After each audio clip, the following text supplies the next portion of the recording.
Here again. What I've got for you here is a reading called The Corporate Governance of Listed Companies, a manual for investors. And if that doesn't get you excited, I don't know what will.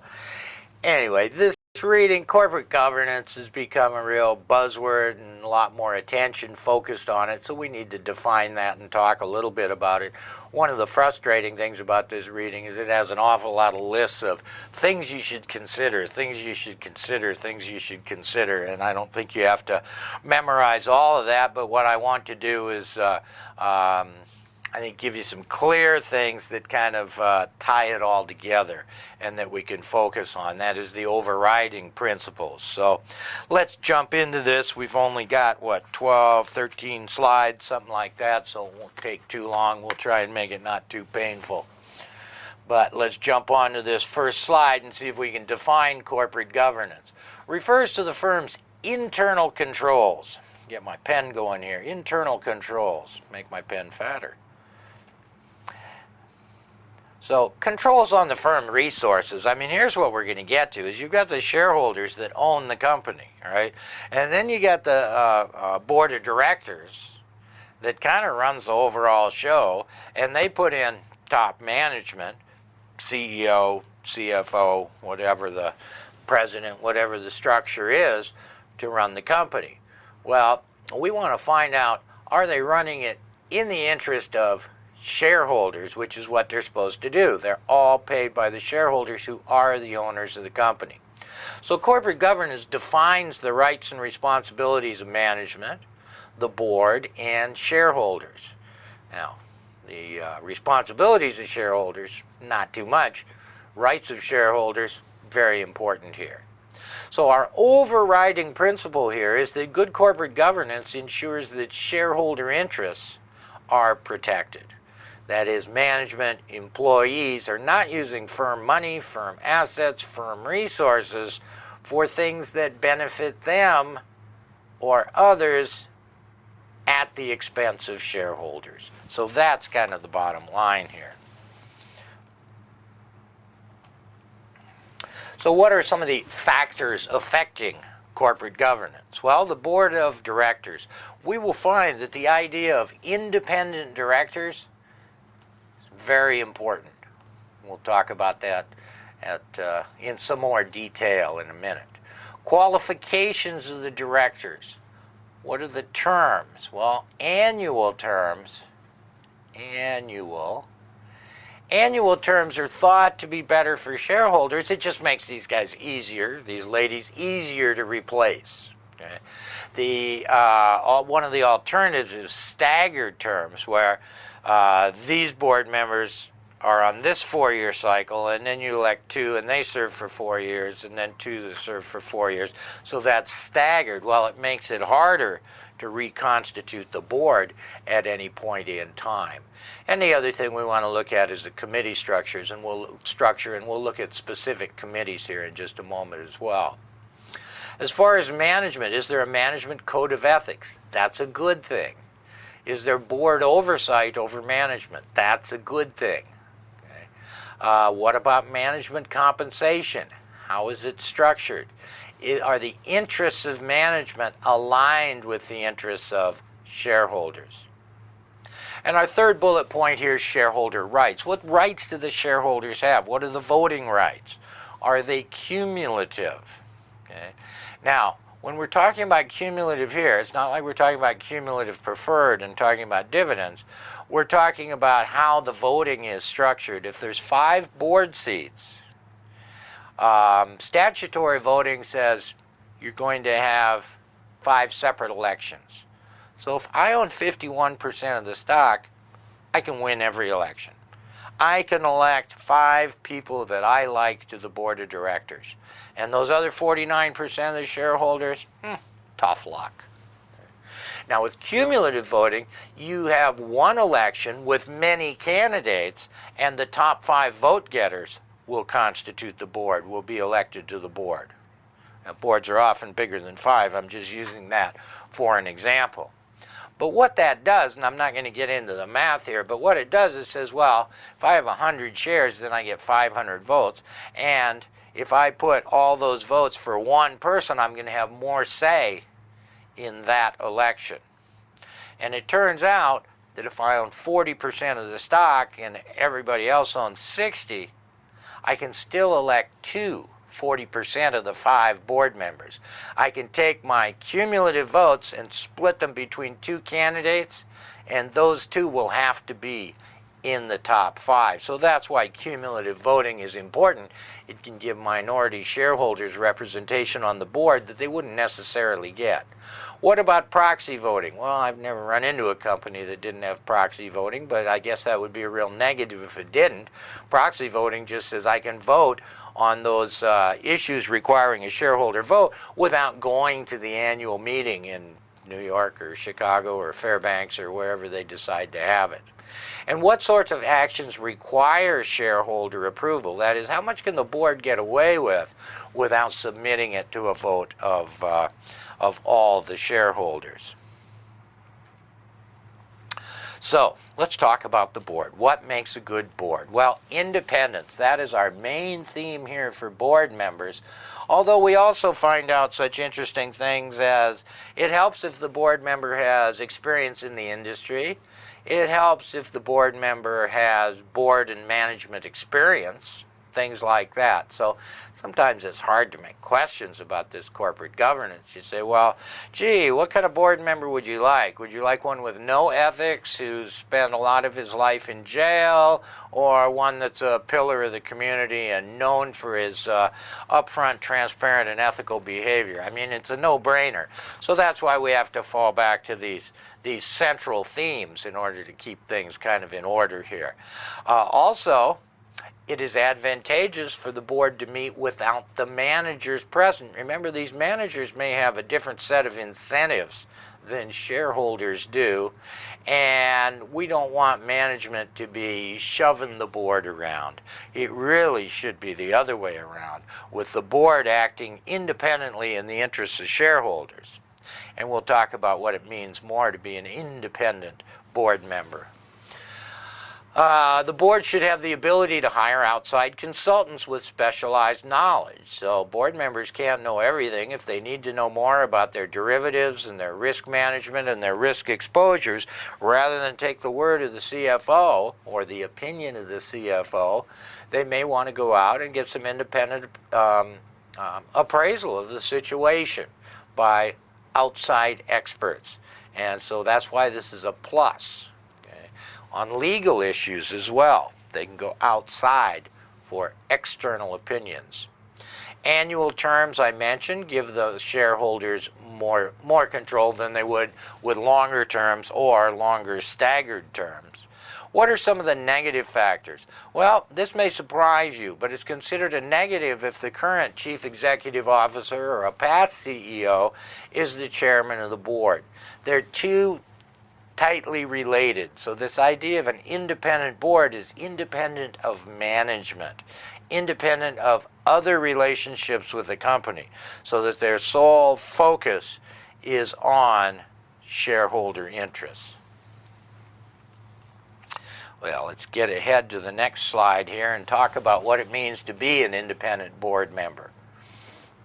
Number one, board members who do not have a material relationship with management or significant shareholders.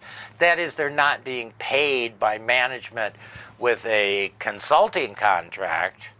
That way they're beholden to management and they're not truly independent in their board service. There should be no compensation from the firm other than for their board service.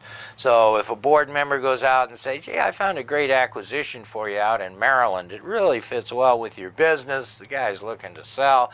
No finder's fees for them. No consulting fees. Just their board service compensation, which is usually quite adequate for the work involved. And independent board members work to protect shareholders' long-term interests. So what makes a good board member? Well, let's see. Can they make informed decisions? I guess let's put a plus there, huh? You want to put a plus there? Can they make informed? Yeah, that would be a plus if they could make informed. Do they understand the business? That's why I say it's so hard to write multiple choice questions, you know. Gee, You know, a board member should understand the business, not understand the business. It doesn't really matter if he understands the business. It's just common sense. So yeah, they need to understand the business. We'd like to have ethical rather than unethical board members. Okay, if they've had a lot of legal, regulatory problems in the past, been barred from participating in the securities industry, that's probably a negative there. Okay, if they've had legal or regulatory problems. Okay, understanding the business is a plus. Yes, we think ethical is a plus, especially in the context of this reading here. Have they had other board experience? Yeah, that's a plus. Okay, do they attend meetings? Maybe we should vote on this one. Let's call it a plus, okay, if they attend the meetings. Now we've got some definitional stuff here for you. Some of the board committees, some of the common ones are an audit committee. Ensures the quality of the financial reporting and that proper procedures have been followed, whether that's US GAAP or IFRS or whatever the reporting requirements of. And we say they control the auditors. Well, they select the auditor, which is often put up to a shareholder vote on the choice of the independent auditor for the financial statements, but they initially select and recommend excuse me, the auditors and monitor that function. There's a compensation committee that works on setting executive compensation, compensation packages, incentive packages that link compensation to long-term performance. The compensation committee really needs to be independent from management because they're talking about negotiating with management about their pay and total employment packages. The nominations committee is responsible for finding nominees for board seats and recruiting new members for the board that complement the existing board, bring talent or expertise or knowledge of a related industry that they think can really help the overall board in terms of what kind of job it's doing for shareholders. Well, what about a code of ethics? Well, not surprisingly, this reading says a strong code of ethics is needed. And I guess I should tell you that in introducing this reading, there are several studies that say according to certain measures of corporate governance, firms with good corporate governance have higher returns. Well, how else are you going to convince a finance guy that something's important except to tell him he can make money with it? So we'll see what the eventual outcome of that literature is as it gets a little more developed and we find out more. But there's no shortage of people doing research on that and finding that companies with stronger codes of ethics and better corporate governance are actually doing a better job for their shareholders. So that could be true. Policies should prevent personal use of corporate assets. Okay? If there's a business jet, okay, you can't just use it to go see your mom in Nantucket on weekends. Board members should not serve as consultants to the company. I mentioned that already. Board members should not receive finder's fees for merger and acquisition or selling off a unit or anything like that. So those are some of the highlights of the Code of Ethics. They should be congruent with local laws, prohibit advantages to firm insiders. And what are the conditions for waiving some of these and how frequently can they be used? Code of Ethics should require timely information be given to the board of directors, and there should be periodic audits and reviews of the Code of Ethics. So, in general, a weak code allows related party transactions and personal use of company assets. Okay? I mean, you work for a company, it'd be nice, your neighbor's kid wants to get his CFA charter, he says, hey, can you hook me up, you know? Can you get me free materials or get me into this seminar or something like that? Well, in general, the answer is no, I can't. It's not mine to give away. Okay? It's the property of the Washington Post, our parent company. And if they wanted me to be able to give it away, they probably would have mentioned it.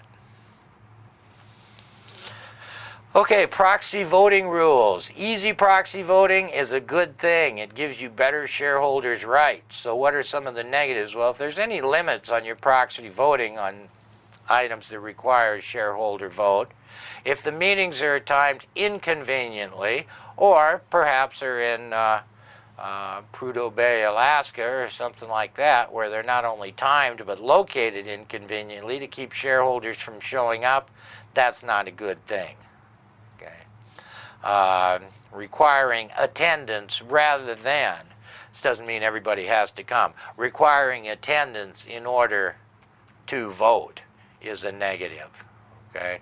Allows share blocking. Now, I haven't run into this too much, but what share blocking is, says, well, if you didn't own the shares for 4 months prior to the meeting, excuse me, if you didn't own the shares for 4 months prior to the meeting, you don't get to vote. So only long-term holders get to vote. That would be a negative. Okay. And this cumulative voting, if there's a large minority shareholder group like a founding family, just be aware of the implications of that. Now, in fact, as I mentioned, I think cumulative voting is a good thing for minority representation.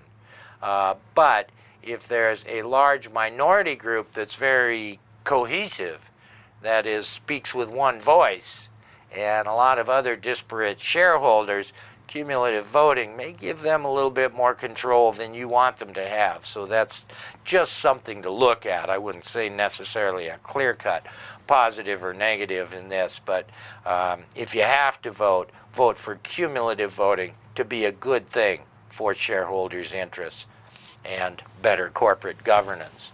So what about shareholder-sponsored actions? Can shareholders come up with things to be voted on? What kind of requests that they can make? So the more ability shareholders have to influence the board, the greater the shareholder protection. Of course, board members can't be, giving out their cell phone numbers to all the owners of the common stock of the corporation. Probably wouldn't work out too well. But in terms of board nominations, can shareholders make a nomination to the board? Can they present resolutions and proposals either to the board or for shareholder approval or shareholder decision? Some of the issues here are when these proposals and resolutions can be made, how can you remove the board? Can they be removed? And does it require just a majority or a supermajority to make adjustments to the board? Simple majority being 50% plus, supermajority being something larger than that, 60, 65, 70% required to make a change. That's an impediment to governance by the shareholders. Now, sometimes you'll have different classes of stock, and they can have different voting rights. They can also have different dividends on them, different voting rights, different values per share, all sorts of things like that. But we separate voting rights and economic value in the case that we're most concerned about here. So if all the shares are the same in terms of their claim against the company, but some have 10 votes and some have 1 vote, and you often see this if there's a founding family that over time has grown a company and issued a lot of stock to where once they had 60% of the stock, now they've only got 25% of the stock because they had to raise a lot more money and sell more stock to grow the firm. Well, in that case, they may structure it so they have like super voting stock. So even though they only own on an economic basis 20 or 25% of the company, they may have 60% of the votes. And this is not a good thing for shareholders' rights and corporate governance. Potential acquirers may just deal with the super voting shareholders and ignore the rest. And in general, when you separate voting rights from economic claims, it works to the impairment of at least one set of shareholders. I mean, it may be fine for this group over here, but detrimental to this other group over here. And different classes of stock may lead to trouble later on in issuing new shares and raising equity capital because people are less inclined to buy those shares in which the voting right is small relative to the proportional economic ownership. What about takeover defenses and share values? Well, overall, in a well-functioning capitalist system, if the management of a firm is doing a very poor job, the stock price falls, the value of the business falls. An outsider may look at that and say, you know, there's a lot of value there. We should buy that firm for what it's selling for right now, put in better management, put in better incentives, put in better corporate governance, and build this back up and then sell it. Okay? There's a lot of money to be made there in these takeovers. And that's really one way that poor management, say you've got a board of directors that's dominated by management, they're running it in their own interests, and the earnings and the share price start to reflect that over time. Well, the way to boot them out is to take over the company or buy up enough shares to where you control the board. But companies have takeover defenses, and you can generally think of these takeover defenses as a way for management to protect their jobs. This is not in the shareholders' interests. There's many, many instances where companies have had a takeover offer for $80. They've convinced their shareholders, no way, no way, we're going to be worth $150 in 2 years. This is way too cheap, and this and that and the other thing. And then once they get rid of the takeover offer, the stock falls from 80 to 47 and never sees 80 again the rest of its life. Okay, so takeover defenses are not good for shareholder value. Some of the takeover defenses that reduce shareholder value are golden parachutes. It says if this firm gets taken over and you get kicked out as CEO, we are going to pay you hundreds of millions of dollars. Poison pill. A poison pill says if acquirer acquires this much of the company, then the other shareholders get some sort of new securities or some sort of benefit. Think of a poison pill as the firm's going to get gobbled up by a wolf, an intelligent wolf. So the wolf is intelligent enough to know that if the company takes a poison pill and he eats the company, he'll die too. So that's the idea. And then green mail is an especially fun thing because there an external buyer takes over and accumulates 10-15% of a firm's stock and tells the management, yeah, I'm going to buy you out and you're going to lose your jobs and I'm taking over this company. And he says, but you know what? If you'll buy these shares back from me at a premium to the market price and a premium to what I paid for them, I promise to go away and not try any takeovers for the next 2 years. That's green mail. All of these are operate against shareholder interests.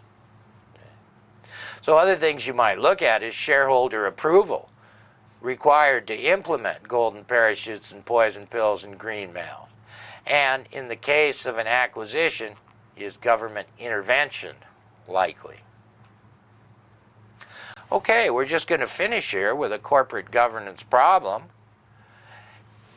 It says, which of the following characteristics of a board is least supportive of share owner protection? Now remember, whenever you get a question that has least or false, least likely, least appropriate, why don't you underline that while you're taking the question to remind yourself that you're looking for the false, wrong, least likely answer. In this case, our three choices are firm suppliers, customers, and consultants are not represented on the board. Is that a good thing or is that a bad thing? Well, that's a good thing. Let's put a plus by that. That's a good thing because, see, firm suppliers, they have their own agenda. They'd like you to keep buying from them, especially at high uneconomic prices. The customers, oh, they want better terms and lower prices and you to do everything for them, even if it's bad for shareholders. And consultants, they just want to keep earning their hourly money. So the fact that these are not on the board is a plus because they're going to act in their own interests, which may run counter to shareholder interests. The board chairman is the ex-CEO of the firm. Well, we already said that's a negative. He's got too close a ties to the firm and current management and other employees. The new CEO may be his specifically named successor. And C, the board often meets without management present. That is a big plus and almost a requirement for good corporate governance. So let's see how we did. Yep, it is B. That's the one that's not good for shareholders. A and C are, and B is not. Hope that overview helps. Good luck in your corporate governance.